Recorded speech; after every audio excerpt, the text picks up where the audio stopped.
इतनी लंबी लिस्ट, मुझे तो मेरे स्कूल के दिन याद आ रहे हैं और इतिहास के राजा महाराजा के नाम रट रहा हूं।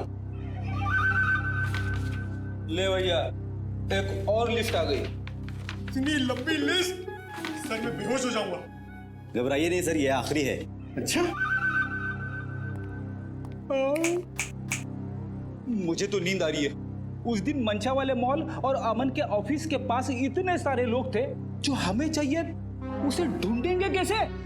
एक काम करते हैं सर, 2-4 लोगों को फोन करके देखते हैं। हमारा नसीब शायद बुलंदी पे हो और हमें मुजरिम मिल जाए। अच्छा आइडिया है, लगा phone. Inky pinky ponky, Freddy sir loves a donkey, ये वाला नंबर है।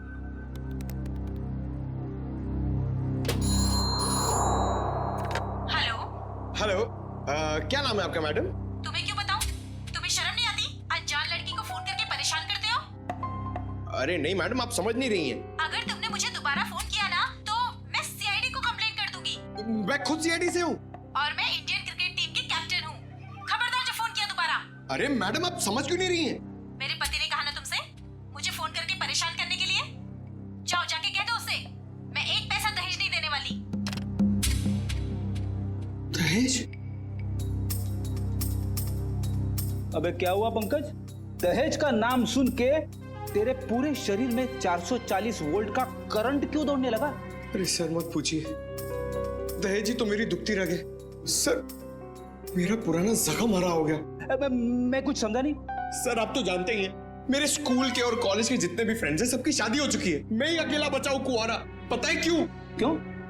इस दहेज की वजह से। पंकज, एक सीआईडी ऑफिसर होने के बावजूद भी तुझे दहेज चाहिए? छी, कितनी शर्मनाक बात है ये। रुक, मैं अभी एसीपी साहब को फोन करता हूँ। अरे एसीपी सर को क्यों फोन कर रहे हो? मेरी बात तो सुनो, मैं दहेज नहीं मांग रहा हूँ, लड़की वाले दहेज मांगते हैं। मुझसे कहते हैं जब तक मैं दहेज नहीं दूंगा लड़की से मेरी शादी नहीं कराएंगे। इसलिए तो दहेज का नाम सुनते ही मेरे पसीने छूट जाते हैं सर। तू चिंता मत कर पंकज, जो लड़की तुझे सच्चा प्यार करेगी वो सिर्फ तेरा दिल देखेगी, दहेज या पैसा नहीं, समझे? सच्ची सर? हाँ। अब चल, अब ये शादी के सपने देखना बंद कर और काम पे लग जा। काम पे लग जा, लिस्ट इतनी लंबी है। अबे रो क्यों रहा है? चल एक काम करते, देखते हैं इन सारे नंबरों में से ऐसे कौन से 2 नंबर है जो मंशा वाले मॉल और अमन के ऑफिस के सबसे करीब है। देखिए सर,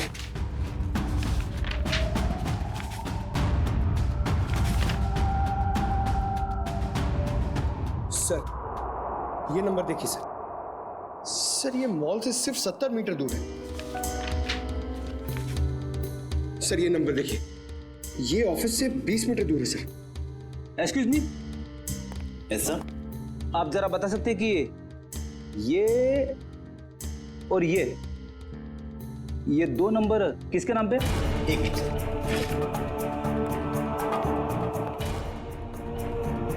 सर अगर आपकी नजर में कोई सुंदर सुशील प्यारी सी लड़की होगी ना सर, तो मुझसे मिलवा दीजिएगा सर। वो क्या है ना, मेरी मॉम चाहती है कि मेरे हाथ जल्दी से जल्दी पीले हो जाए। प्लीज जरा ध्यान रखो। Sir excuse me sir, sir ये दूसरा वाला नंबर ट्रेस करने में थोड़ा टाइम लगेगा, मगर ये पहला नंबर किसी शीतल कुमार का है। शीतल? मतलब पंकज, उस दिन मनशा को मारने कोई लड़का नहीं बल्कि लड़की आई थी। मनशा ने तो कहा था कि कोई लड़का था। ये केस तो और भी उलझता जा रहा है। एक काम करता हूं, दया सर को फोन करता हूं। सर क्यों बुलाया हमें यहाँ? अभी पता चल जाएगा। वो तीसरी लड़की कहाँ है जो इनके साथ में थी? सर उसका नंबर या एड्रेस नहीं मिला, यहाँ तक कि उसका लिस्ट में नाम भी नहीं था। उसका नाम भी नहीं था मेहमानों की लिस्ट में, तो फिर अब ये जरूर किसी और के इनविटेशन पर अंदर घुस गई और विराज पर गोली चलाकर भाग गई। क्या उसने विराज जी को मारा? जी हाँ, और आप दोनों उसके साथ में बैठी थी, तो उसके पास गन थी, आपने देखा कैसे नहीं? सर मेरा सारा ध्यान तो फंक्शन की तरफ था। सर मेरा भी।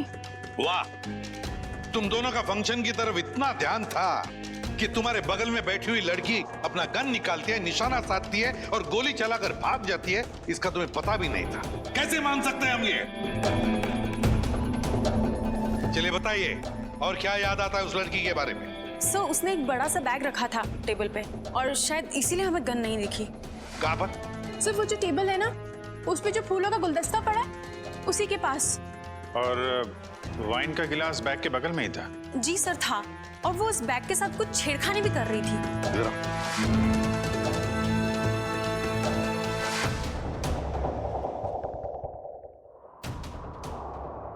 तुम दोनों यहाँ बैठी थी जी सर। और उसने बैग कहाँ रखी थी? सर उसका बैग यहाँ पर था। और ग्लास यहाँ पर? जी जी सर।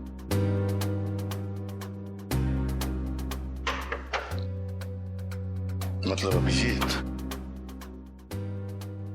बैग के अंदर गन छुपा कर रखी थी। वो कह रही थी ना, छेड़छाड़ कर रही थी बैग के साथ। निशाना साधा उसने और गोली चला दी।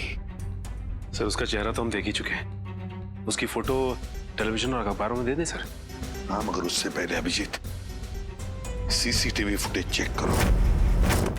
सर ये जो दोनों कैमरास है ये फंक्शन हॉल के अंदर के हैं और ये मेन गेट का।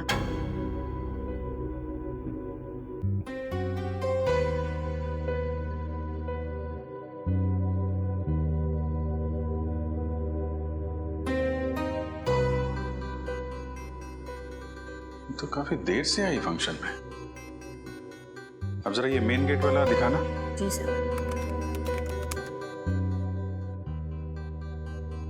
सर ये तो टैक्सी में आई है। टैक्सी में? एक मिनट जरा इसको रिवाइंड करो, फिर से चलाना।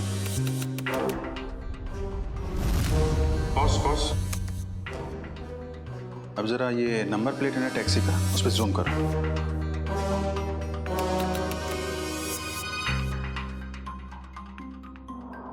टैक्सी कंपनी से पता करो कहां से बैठी थी ये इस टैक्सी में। जी हाँ, मैं उसी टैक्सी की बात कर रहा हूँ, VWJA 3856। जी हाँ, 23 नवंबर की रात लगभग 8 बजे के आसपास इस टैक्सी ने एक लड़की को तिरला ऑडिटोरियम पहुंचाया। देखिए इस लड़की की सारी डिटेल चाहिए हमें। जी हाँ, खून का मामला है। क्या कहा टैक्सी कंपनी ने? सर कंपनी वाले सारी डिटेल्स ईमेल कर रहे हैं सर। ओके,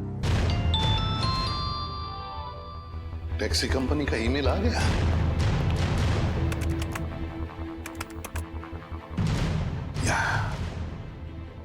ये रहा उनका मुंबई का रोड मैप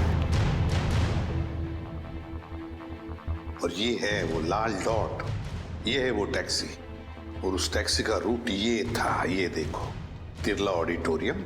मतलब उस लड़की ने टैक्सी ज्वाला रोड से पकड़ी है, ज्वाला रोड से।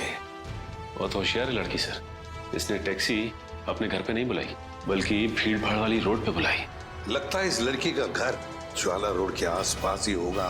निखिल, काम करो तुम और जयवंती, जाओ ज्वाला रोड जाओ और अच्छी तरह से पूछताछ करो।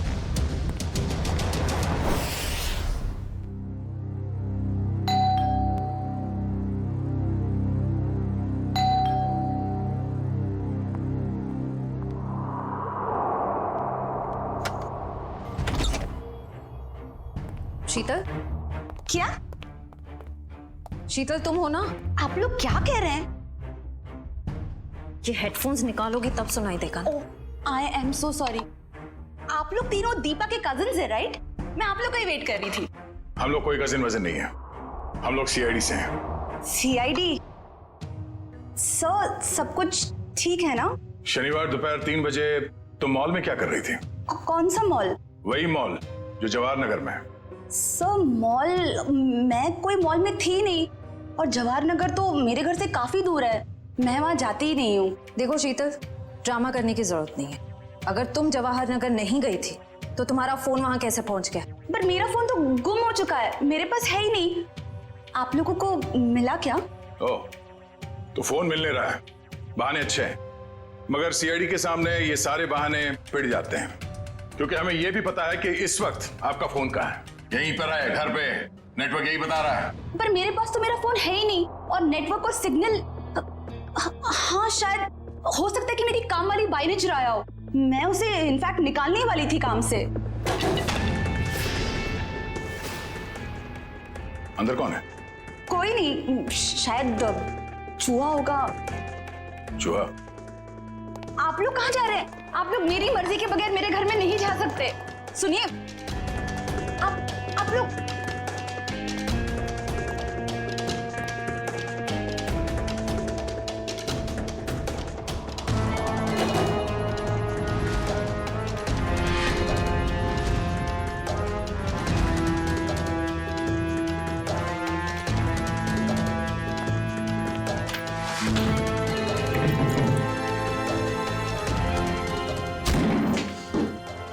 शर्म नहीं आती? ऐसे कैसे अंदर घुसे चले आते हो? अब क्या करें, आदत से मजबूर है। क्या? काफी बड़ा चूहा है, इसे खुराक की जरूरत है, हम ले जाते हैं।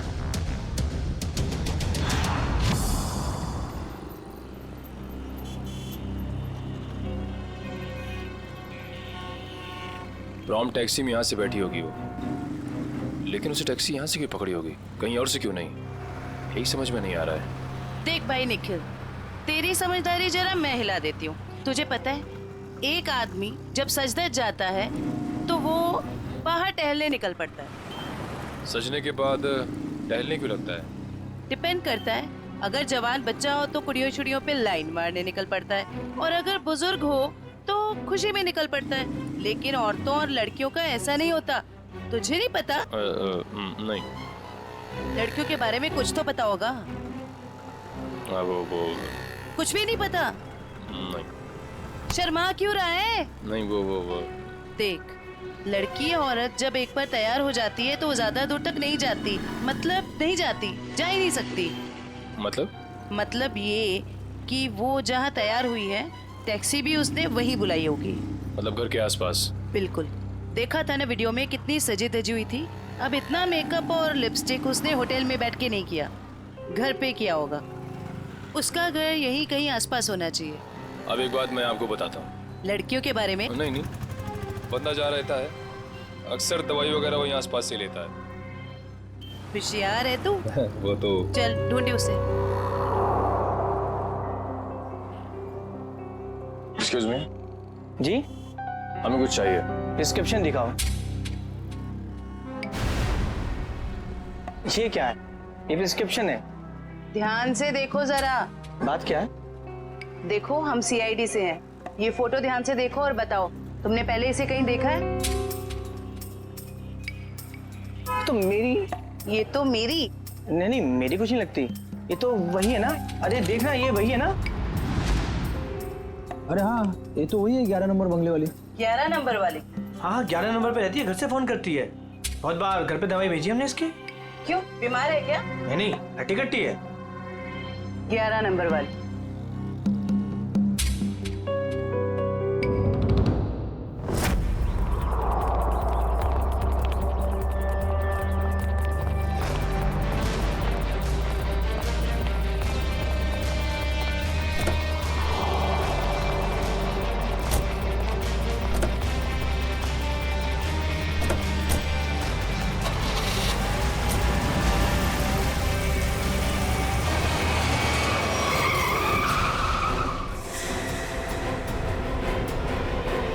ओ मैडम,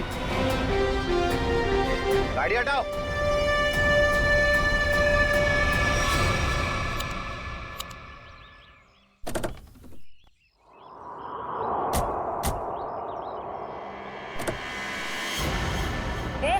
क्या बदतमीजी है? चल गाड़ी हटा। अगर यहाँ बदतमीजी नहीं पसंद तो सीआईडी ब्यूरो चलो, वहां कर लेंगे थोड़ी बदतमीजी। सीआईडी?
शॉपिंग करने का असली मजा तो सेल में आता है।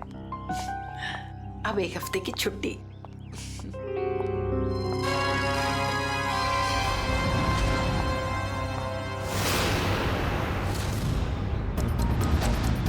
अब घर जाकर मम्मी से कहूंगी कि उनके हाथ की ठंडी लस्सी बना कर दे।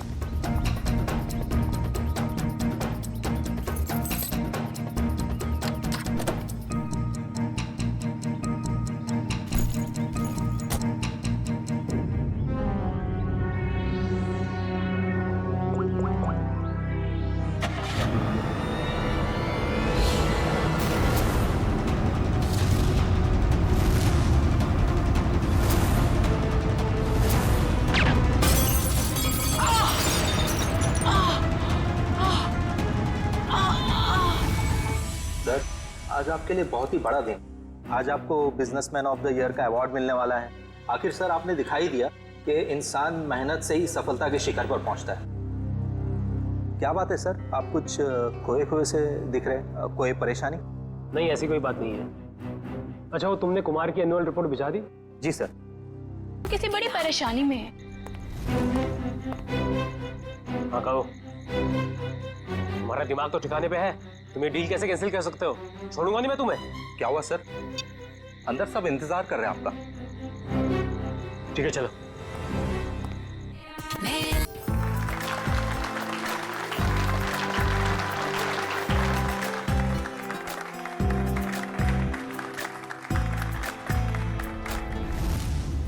अब वक्त है उस घड़ी का जिसका आप सबको बेसब्री से इंतजार था। बिजनेसमैन ऑफ द ईयर का अवार्ड देने का वक्त आ गया है।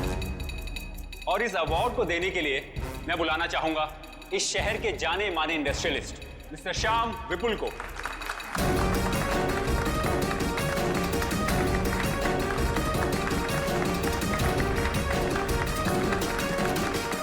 जैसा कि आप सभी जानते हैं, इस साल के बिजनेसमैन ऑफ द ईयर हैं मिस्टर विराज।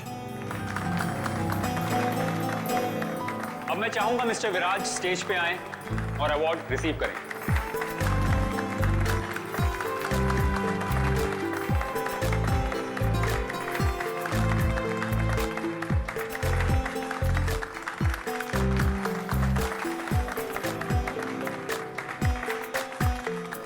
अब मैं चाहूंगा मिस्टर विराज हमारे लिए 2 शब्द कहें।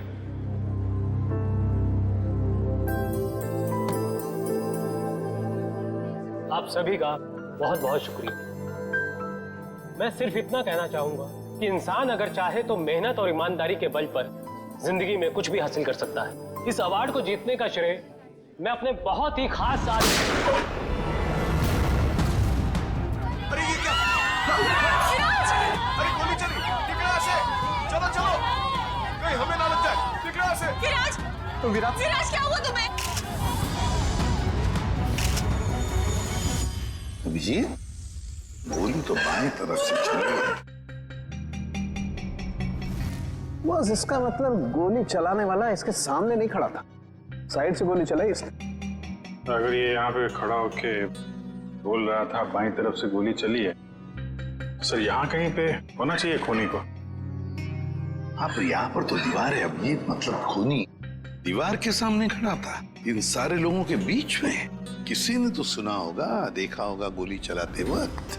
ये इधर दीवार पे मेहमान थे इस तरफ? सर 2 या 3। 2 या 3? कितने? सर 3।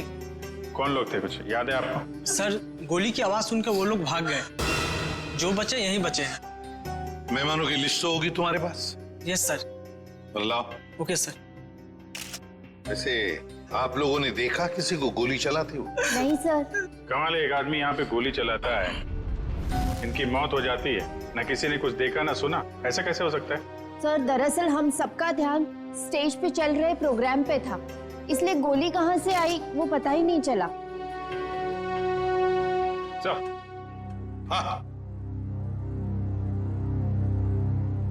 हाँ सुचित, यहाँ पे सारी ग्लासेस बिल्कुल ठीक ठाक है, लेकिन इस ग्लास पे क्रैक है। अभिजीत, ग्लास में क्रैक है, मगर ग्लास खड़ा का खड़ा ही गिरा नहीं है।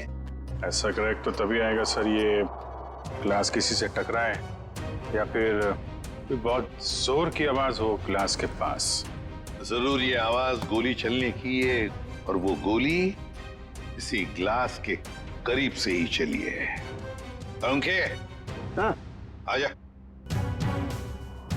देख, लगता है गोली यहीं से चली है, ग्लास के पास से।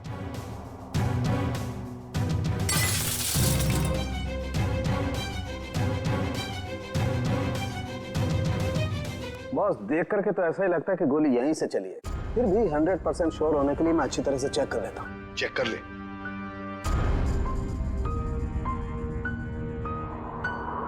आप लोग उसे बिल्कुल नहीं छोड़ना जिसने विराज को मारा है। बिल्कुल, आपसे वादा करते हैं जिसने भी ये किया है उसे कड़ी से कड़ी सजा दिला देंगे। हिम्मत से काम ले, अगर तू ऐसे करेगा तो काम कैसे चलेगा? चुप हो जा। सीआईडी से आज तक कोई भी मुझे बच नहीं पाया। आप सर, मैं शेखर, विराज का चचेरा भाई। और फिर आप? मेरा नाम आशिका है सर, मैं विराज की वर्षों से बिजनेस पार्टनर हूँ सर। और सर मैं विराज जी का पीए हूँ। तो फिर आप में से किसी को भी किसी पर भी शक है किसने किया होगा ये? नहीं सर, उनकी तो किसी से कोई दुश्मनी नहीं थी। नहीं, दुश्मनी तो थी, नहीं तो कोई खून क्यों करेगा? सर मैं कुछ कहना चाहता हूँ। कहिए। सर, विराज जी का आज शाम से बहुत ज्यादा मूड खराब था। खराब मूड? उन्हें तो बिजनेस ऑफ द ईयर का अवार्ड मिला था ना, फिर भी मूड खराब था उनका। इस बात से मैं भी हैरान हूँ। इतने बड़े खुशी के मौके पर उनका मूड बहुत ही ज्यादा चिड़चिड़ा था, और फोन कॉल आने के बाद तो उनका गुस्से का पारा बहुत ज्यादा बढ़ गया। किसका फोन कॉल था? सर ये तो नहीं पता, अविराज जी किसी से फोन पर बात कर रहे थे। तुम्हारा दिमाग तो ठिकाने पे है। ये क्या बकवास कर रहे हो तुम? तुम्हें डील कैसे कैंसिल कर सकते हो? छोड़ूंगा नहीं मैं तुम्हें। ये सारी बातें हो रही थी सर। आशिका जी, आपको पता है किस डील के बारे में बोल रहे थे? मुझे इस बारे में कुछ नहीं मालूम। अरे ये कैसे हो सकता है कि आपको इस बारे में कुछ भी पता नहीं? आप तो विराज की बिजनेस पार्टनर थी ना, तो आपको तो पता होना ही चाहिए। सर मैं सच कह रही हूँ, ऐसी कोई डील ही नहीं थी जो कैंसिल हुई है। ऐसा कोई डील नहीं था जो कैंसिल हुआ है, ठीक है? अब हम पता लगा लेंगे कौन सा डील था और क्या हुआ था। मयूर सर, विराज का फोन दो।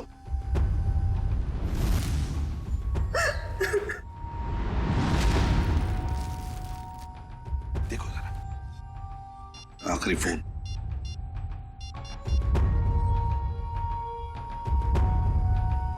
नाम तो लिखा नहीं, अनजान नंबर है।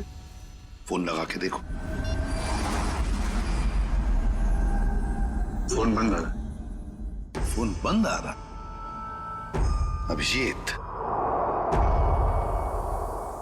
फोन बंद आ रहा है, इसका मतलब है विराज की मौत का जिम्मेदार ये फोन कॉल ही है।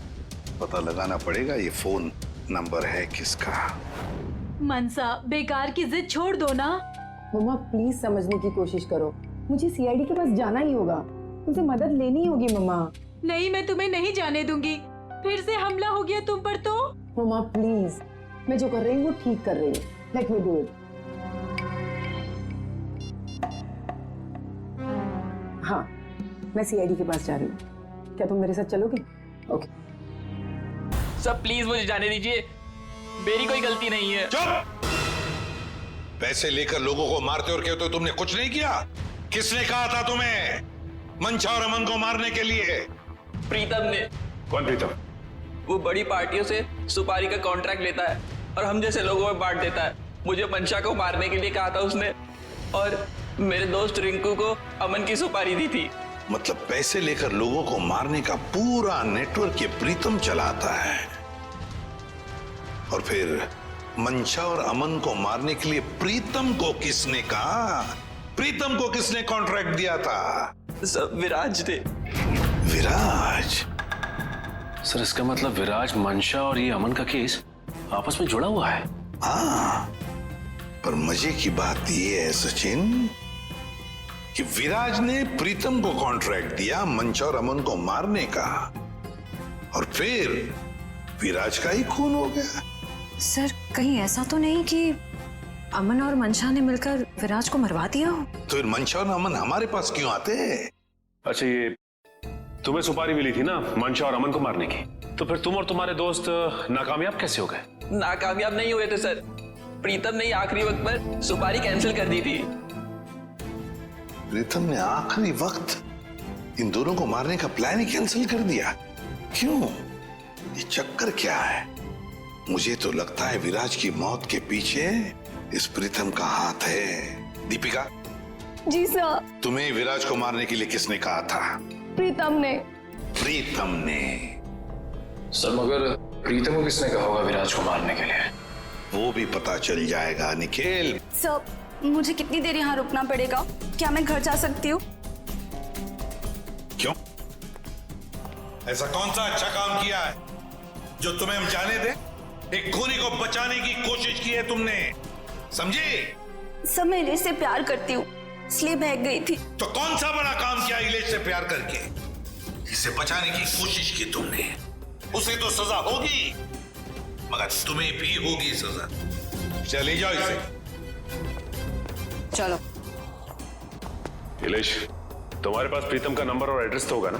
सर मेरी बात प्रीतम से कभी डायरेक्ट हुई नहीं, हमेशा उसकी सेक्रेटरी जिया से ही बात होती थी। दीपिका, तुम्हारे पास नंबर है प्रीतम का? नहीं, मेरी बात हमेशा उसकी सेक्रेटरी जिया से होती थी। तो फिर सेक्रेटरी जिया का नंबर दो हमें। सर कोई एक नंबर हो तो बताएं, हमेशा नए नए नंबर से फोन करती थी वो। और हाँ, किसे बाना है उसकी सारी जानकारी एक लिफाफे में डालकर घर के बाहर रखती थी।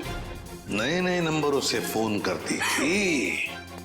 बड़ी चालाक समझती है ये अपने आप को सेक्रेटरी जिया, लेकिन उसे पता नहीं अब उसका पाला पड़ा है हमसे, सीआईडी से। अब ज्यादा देर बच नहीं सकती वो। जिया ने जिन जिन नंबरों से तुम्हें फोन किया है वो सारे के सारे नंबर चाहिए हमें अभी, इसी वक्त।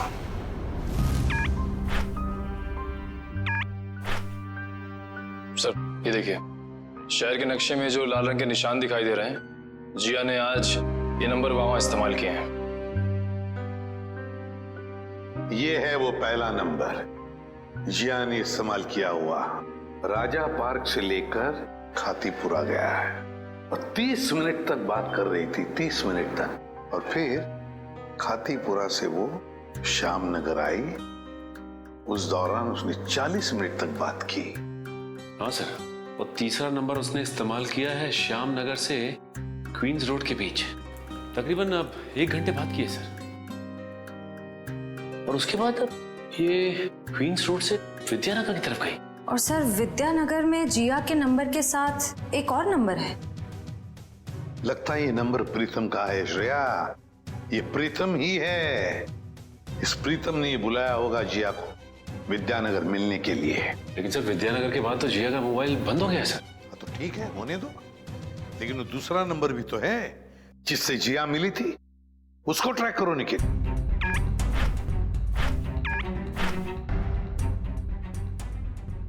सर फिलहाल ये नंबर सिविल लाइन के किसी बंगलो में है, bungalow number 17। Civil Lines bungalow number 17। जिया तेरी साड़ी तो बहुत अच्छी लग रही है, कहाँ से खरीदी? स्पेशली ऑर्डर देके बनवाई है, डिजाइनर है। वाह जिया, तेरी चॉइस को तो मानना पड़ेगा। 1 मिनट। मेरा एक बहुत पुराना दुश्मन है, मुझे उसे मरवाना है। आप दाम जो भी चल लग जाए। लगता है किसी आशिक का फोन आया है।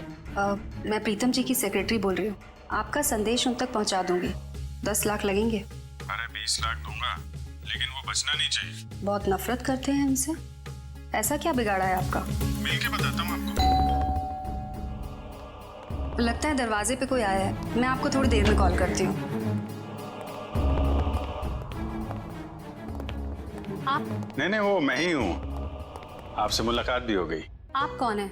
वैसे तो मेरा नाम अभिजीत है, लोग मुझे सीनियर इंस्पेक्टर अभिजीत के नाम से जानते हैं। सीआईडी में काम करता हूँ। आप किस नाम से बुलाना पसंद करेंगी? सीआईडी का यहाँ क्या काम? अरे फोन पे बताया ना आपको। अच्छा वो, मुझे लगा कोई मजाक कर रहा है तो मैं भी मजाक करने लग गई। सुपारी का लेन देन तुम्हें मजाक लगता है? जिया ये सब क्या चल रहा है? सॉरी गर्ल्स, पार्टी खत्म हो गई है, आप लोग जा सकती हैं। Thank you very much. चलिए चलिए। चलो चलो। आप सोच भी नहीं सकती आप कितनी बड़ी मुसीबत में फंस गई हैं। देखिए, मैं प्रीतम के लिए काम करती हूँ, लेकिन मैंने आज तक उसे नहीं देखा। वाह सर, अभी तक ये कह रही थी कि प्रीतम को जानती नहीं है, अब कह रही है देखा नहीं है। ऐसा ना हो थोड़ी देर के बाद ये कहें कि ये खुद प्रीतम है। अरे मैं ऐसा क्यों कहूंगी? मैं प्रीतम नहीं हूँ, मैं तो जिया हूँ। जरा आईडी दिखाइए अपना। ID card? हाँ, I card, driving licence, PAN card, passport, कुछ भी नहीं है। नहीं है? ओह, जरा मैडम का बैग चेक कर लीजिए।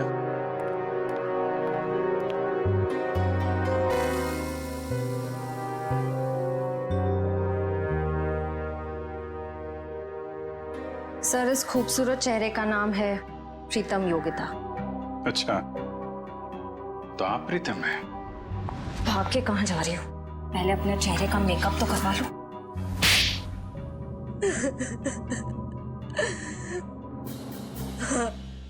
मैं ही प्रीतम हूँ और मैं ही सुपारी लेने का काम करती हूँ। आज की सुपारी किसने दी थी तुम्हें?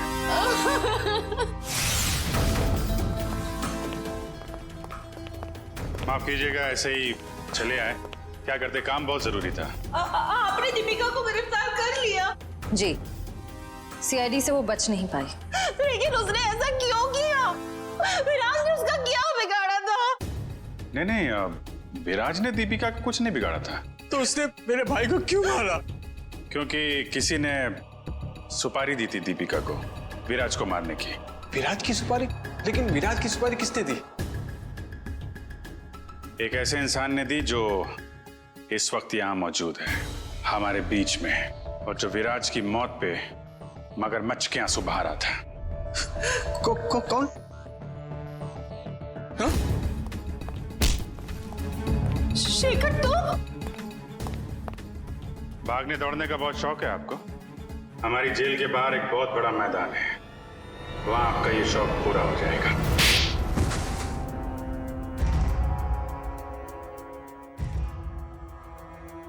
कहने के तो ये हमारा फैमिली बिजनेस था, लेकिन सच तो ये था कि पूरा कारोबार सिर्फ और सिर्फ विराज भैया चलाते थे। और इस बात की तुम्हें जलन थी, हैं? क्यों नहीं होगी जलन? सारी प्रॉपर्टी उनके नाम पे, सारी फैक्ट्रियां, सारी इंडस्ट्री उनके नाम पे थी। भिखारी जैसा महसूस करता था, इसलिए मैंने विराज भैया के प्रतिद्वंदियों अमन और मनसा के साथ हाथ मिला लिया। और तुम तीनों का एक ही मकसद था, विराज की बर्बादी। हाँ, जब विराज भैया को एहसास हुआ कि अमन और मनसा दिन दुगनी रात चौगनी तरक्की कर रहे थे, तो उन्हें बर्दाश्त नहीं हुआ, उन्होंने दोनों की सुपारी दे दी। और इसके पहले कि वो दोनों मारे जाते, तुमने वो सुपारी कैंसिल करवा के विराज की सुपारी दे दी। तो क्या गलत किया मैंने? विराज भैया कौन से दूध के धुले हुए थे? हाँ, वो दूध के धुले नहीं थे, लेकिन तुम्हें उन्होंने एक छोटे भाई से ज्यादा अपने बेटे की तरह समझा था। तुमने जो किया है ना शेखर, उसका तो प्रायश्चित तक नहीं हो सकता। प्रायश्चित के लिए बहुत टाइम मिलेगा, जेल की सलाखों के पीछे फांसी का ऑर्डर आने तक।